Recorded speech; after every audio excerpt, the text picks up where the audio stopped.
respon mengenai permasalahan terakhir di PPLN atau di Taipei yang permasalahan surat suara.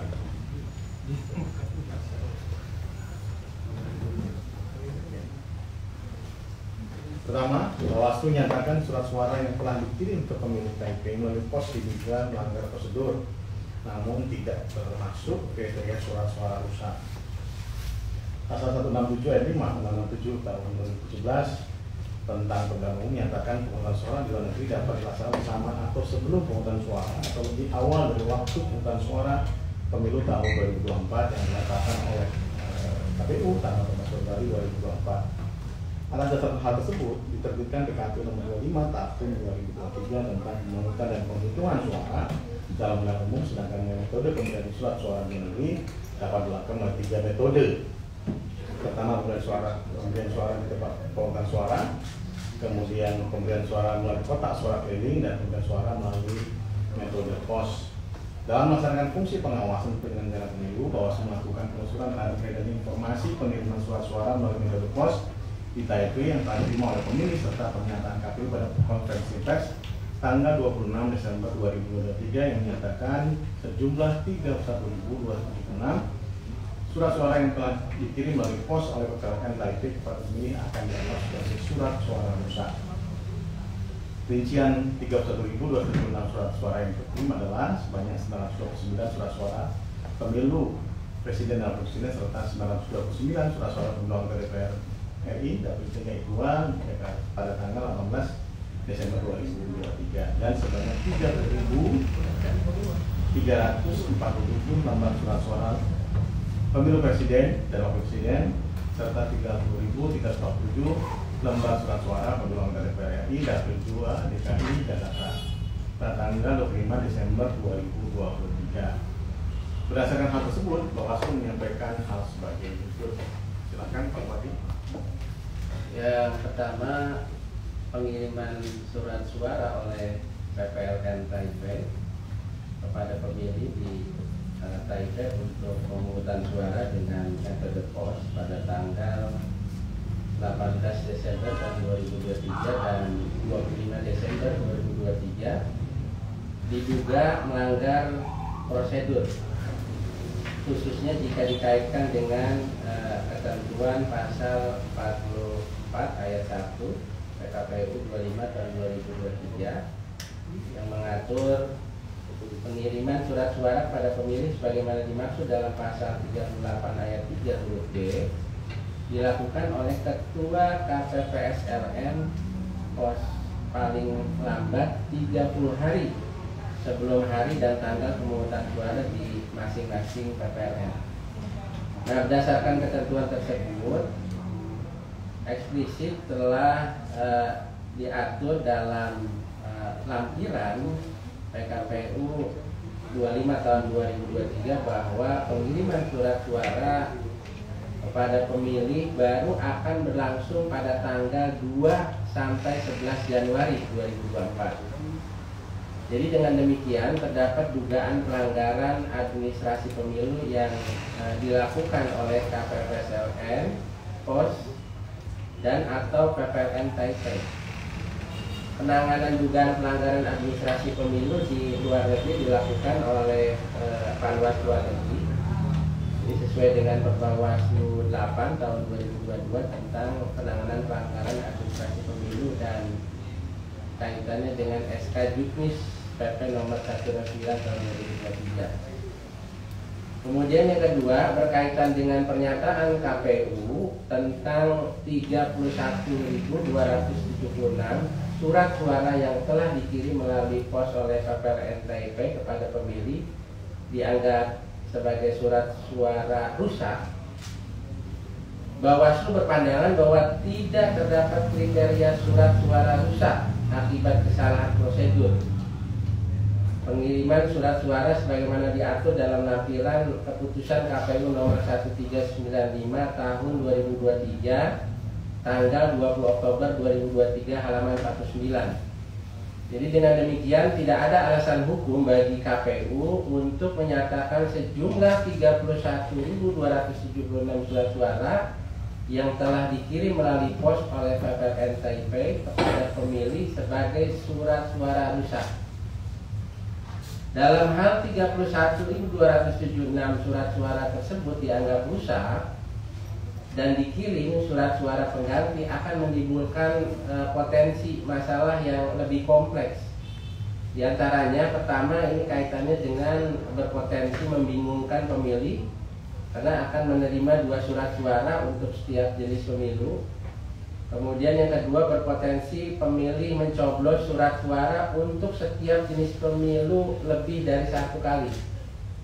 Ketiga, surat suara pos berdasarkan pengalaman berpotensi tidak dikembalikan seluruhnya oleh pemilih.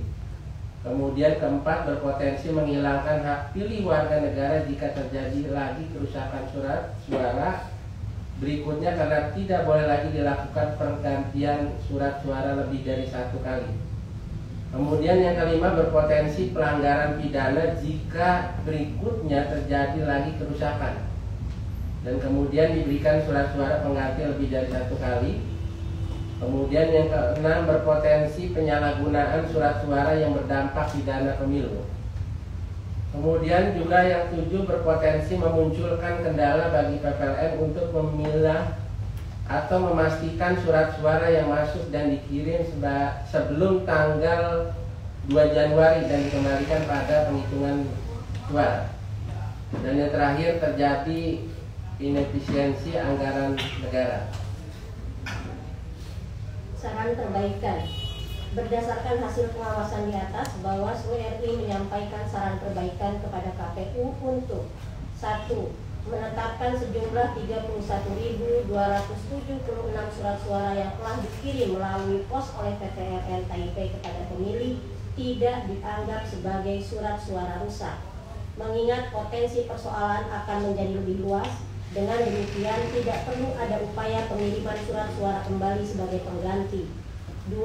Melakukan monitoring dan evaluasi terhadap PPLN di wilayah lain dalam hal adanya pengiriman surat suara kepada pemilih melalui pos di luar waktu yang ditetapkan dan menetapkan bahwa surat suara yang telah dikirim tersebut tidak dianggap sebagai surat suara rusak. 3.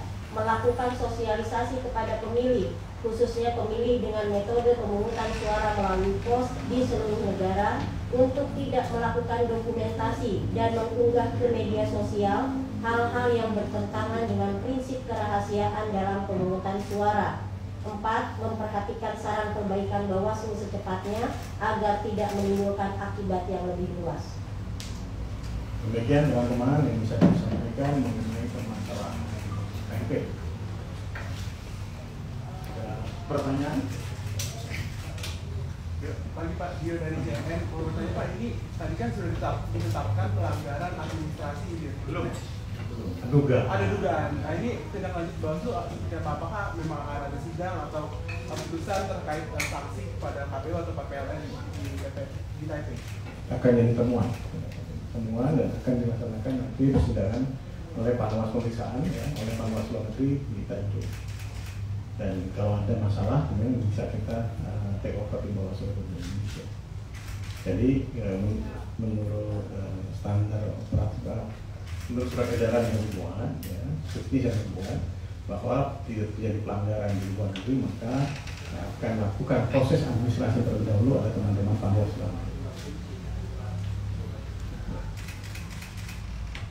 Monggo, tempo ini apa?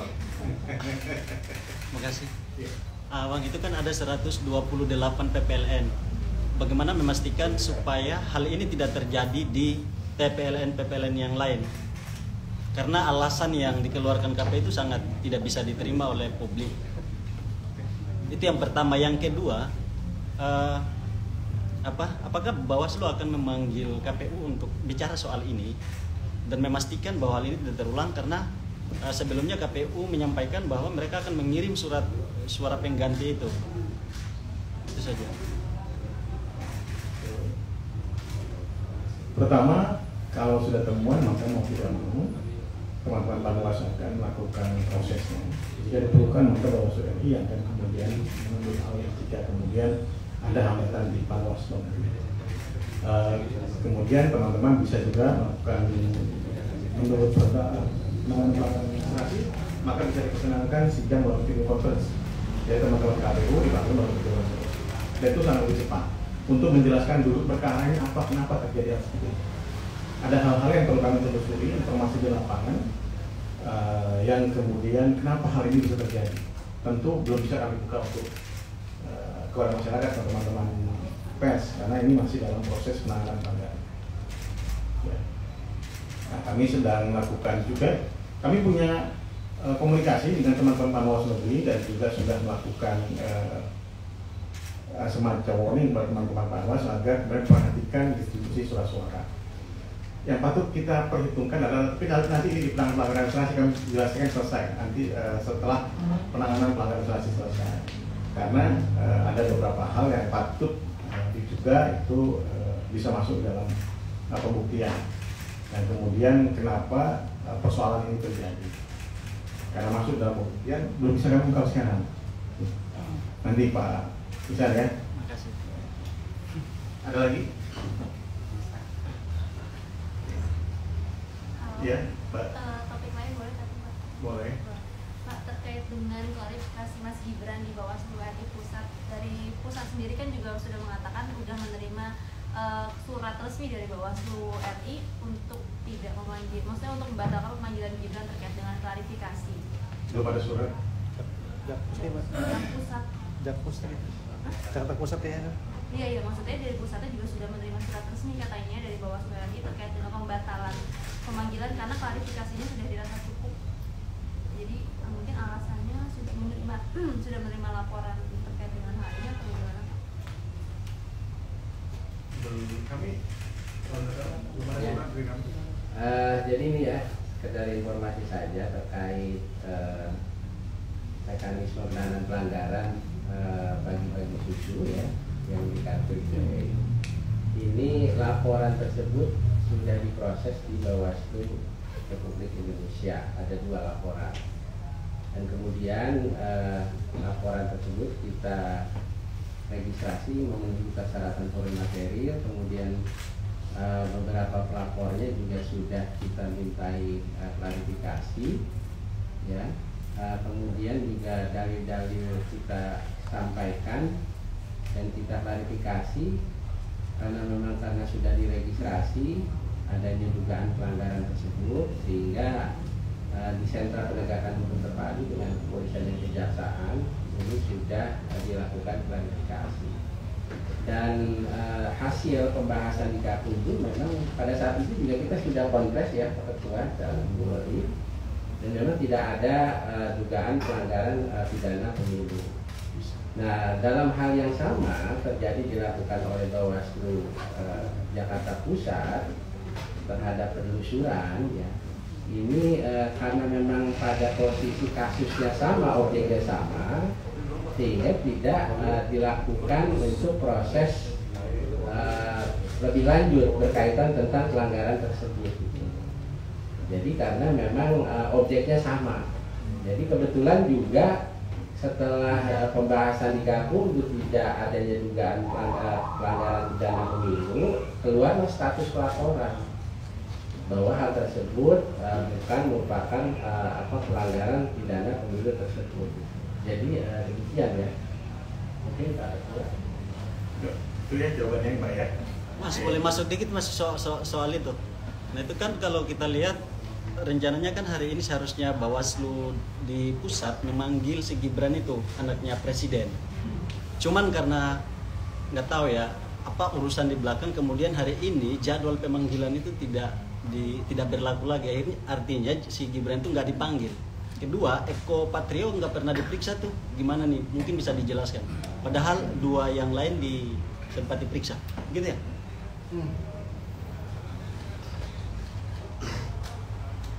Ya, sekedar informasi saja, saya sudah katakan bahwa objek pelanggarannya itu sama.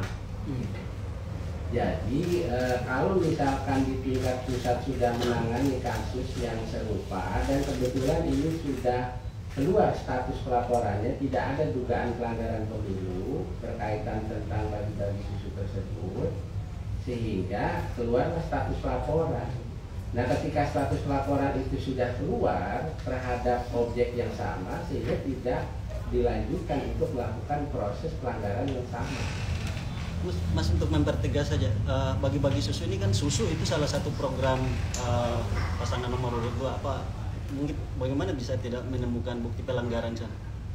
Ya, dalil-dalil yang disampaikan oleh pelapor terhadap bagi-bagi susu tersebut, ya ini kan mereka melaporkan, pertama peristiwa yang dilaporkan itu melalui video di YouTube. Kedua juga kaitannya dengan pelibatan anak-anak. Nah, kita kan sudah melakukan klarifikasi dengan kepolisian kejaksaan terhadap bagi-bagi susu tersebut, ya kaitannya dengan pelibatan anak-anak tersebut. Nah, karena di Undang-Undang 7 2017 bagaimana diatur di kaitannya dengan larangan kampanye, di situ ada subjek hukumnya, pelaksana, peserta dan tim itu ada nggak yang memobilisir kaitannya dengan keikutsertaan anak-anak terhadap kegiatan di Kartida tersebut. Hanya saja memang tempo hari mungkin Pak Ketua pernah singgung berkaitan tentang kegiatan di Kartida itu tidak boleh dilakukan kegiatan aktivitas politik. Ini hanya ada kaitannya dengan peraturan-peraturan pemerintah daerah yang mengatur tersebut. Gitu. Jadi setelah dilakukan pemeriksaan terhadap lapornya tidak bisa membuktikan adanya pelanggaran pidana pemilu. Ya, kenapa? Karena di situ tidak dimobilisir. Kalau dimobilisir itu misalkan gini, dikumpulkan anak-anak, diarahkan, misalkan ada pasangan calon atau misalkan calon legislatif. Nanti kalau si calon legislatif hadir atau pasangan calon hadir, nanti silakan Anda ngangkat tangan atau misalkan aktif dan sebagainya, itu namanya dimobilisir. Ada terstruktur dan masif. Ya, ternyata dalam faktanya di klarifikasi itu tidak ditemukan itu, gitu loh. Nah, hanya karena persoalan ya, ini kan kita rujukannya biar teman-teman media tahu ya, kalau kita merujuk ketentuan pasal 1 ayat 35 ya, kaitannya dengan kampanye itu kegiatan peserta pemilu atau pihak lain yang ditunjuk oleh peserta pemilu meyakinkan pemilih. Ada nggak dalam meyakinkan pemilih untuk menawarkan visi misi? Ada nggak menyampaikan untuk program? Ya, atau citra diri gitu. Ini kan bersifat kumulatif. Nah, fakta-fakta dalam laporan tersebut ya, ini karena saya sampaikan begini karena udah keluar status laporannya ya. Dua yang melaporkan tersebut itu ini udah langsung dibahas dengan polisi dan jaksa. Keluar status laporan terhadap peristiwa tersebut itu, kalau mungkin bahasanya di polisi itu sudah dihentikan karena sudah keluar status pelaporannya. Jadi terhadap laporan yang sama tersebut ya, dengan peristiwa yang sama itu sudah tidak bisa lagi ditindaklanjuti karena sudah keluar bahwa itu bukan kaitannya dengan dugaan pelanggaran pidana pemilu. Demikian. Nah ya, nanti lo stop dengan Pak Madi. Mas, mau Lucy dari Kumparan mau nanya soal KIP lagi, tadi memperjelas. Artinya kan tadi surat suara itu dikirim keluar negeri tanggal 2 sampai 11 Januari. Yang saat ini di 11 Januari itu ke pemilih. Iya, ke pemilih. Nah, ini kan kalau di distribusi logistik di Taipei ini kan udah sebelum tanggal 18 Desember sudah dilakukan. Dan tanggal 25 Desember.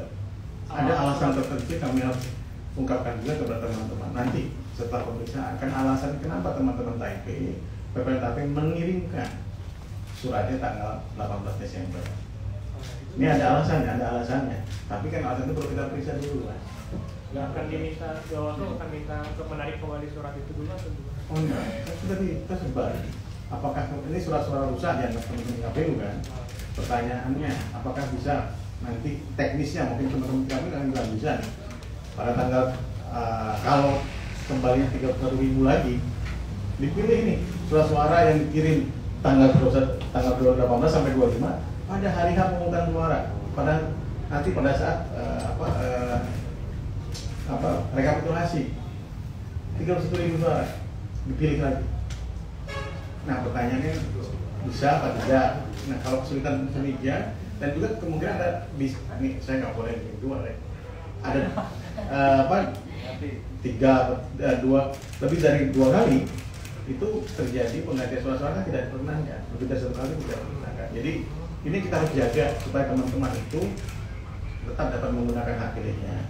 Tapi kita juga singgung nih, tolong pada saat nanti coblos, kemudian masuk medsos, pertama prinsip kita adalah langsung mengunggah rahasia.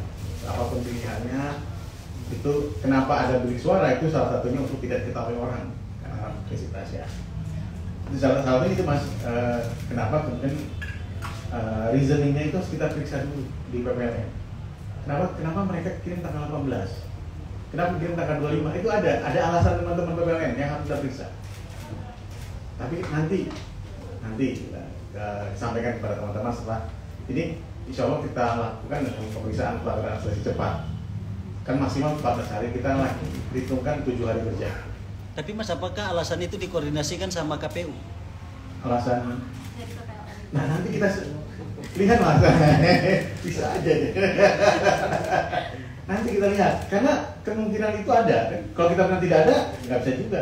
Ada dan tidak ada, nanti kita lihat pada saat pelanggarannya. Pak, berarti bisa disimpulkan di Taipei tetap jalan dengan surat-surat yang sudah didistribusikan itu ya? Kita saran perbaikannya demikian. Kalau kami tidak menerima saran perbaikan, tidak masalah. Terserah KPU kan. Nah, tapi potensi itu kita sudah ingatkan.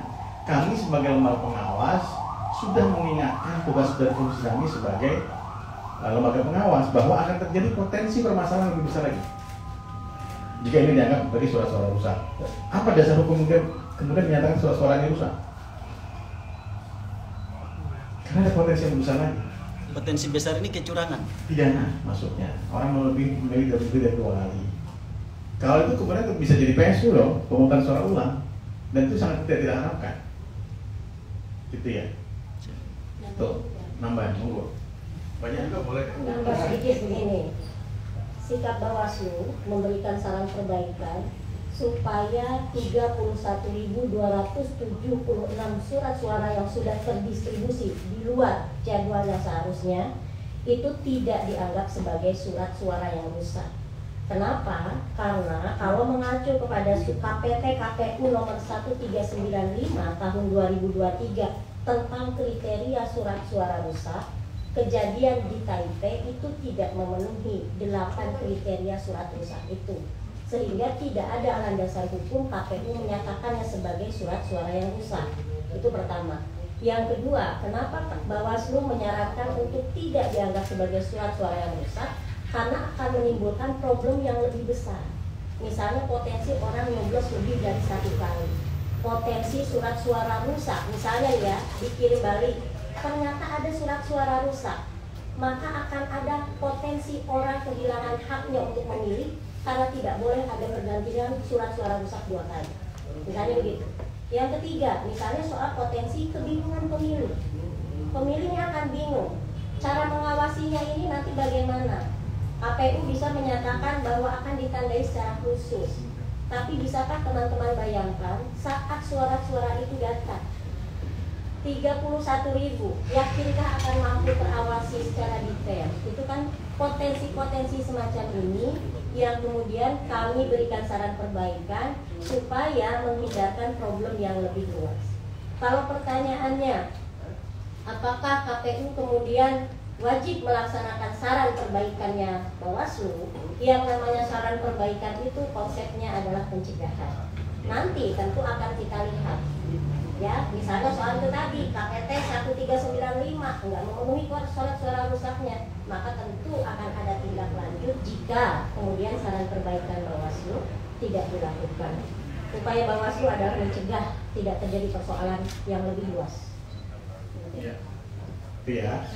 Nah, demikian teman-teman, ada satu lagi saya mau tambahkan. Kami mengingatkan KPU untuk mengawasi betul distribusi logistik dalam pemilu kali ini, karena ada salah satu laporan ini baru saja satu laporan ada pengiriman logistik KPU tidak ada pengawalan sama sekali, hanya 1 orang supir, kemudian dan truk itu ditinggalkan untuk mencari alamat gudang KPU. Tolong hal seperti ini tidak boleh terjadi lagi. Mohon ada. Provinsi apa? Provinsi dekat dari sini. DKI Jakarta. Bukan, sampai DKI Jakarta. Ternyata ketua suka main tebak-tebakan. Jadi walaupun bukan surat suara logistiknya, tapi itu menandakan akan terjadi permasalahan jika teman-teman KPU tidak terbuka dan tidak menghubungi aparat keamanan setempat untuk kemudian mengawal distribusi logistik KPU, logistik teman-teman TPS, KPPS. Ini yang patut kami khawatirkan ke depan. Dan tolong juga diperhatikan gudang-gudang penyimpanan logistik. Jangan sampai kemudian daerah yang rawan banjir, ini sudah kami sampaikan juga sebagai bentuk warning buat teman-teman KPU. Ini baru satu laporan loh, belum kami gathering banyak laporan.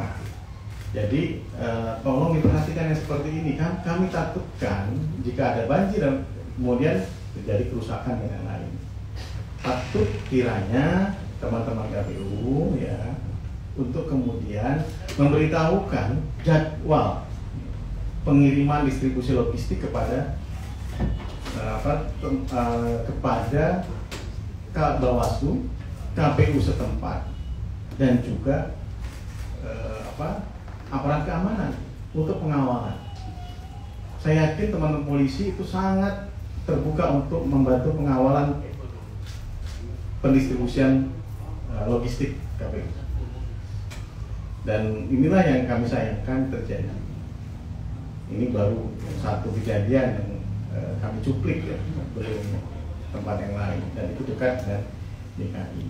Jadi tolong hal seperti ini diperbaiki dan kami akan sampaikan nanti permasalahan logistik ini hanya pemenuhan rasa dikenal teman-teman juga terhadap pengawasan logistik yang kami lakukan. Ada beberapa hal lain yang perlu kami sampaikan kepada publik namun masih dalam hal yang kami kaji dulu karena mungkin ada yang agak lebih sensitif lagi nanti ke depan kemungkinan itu.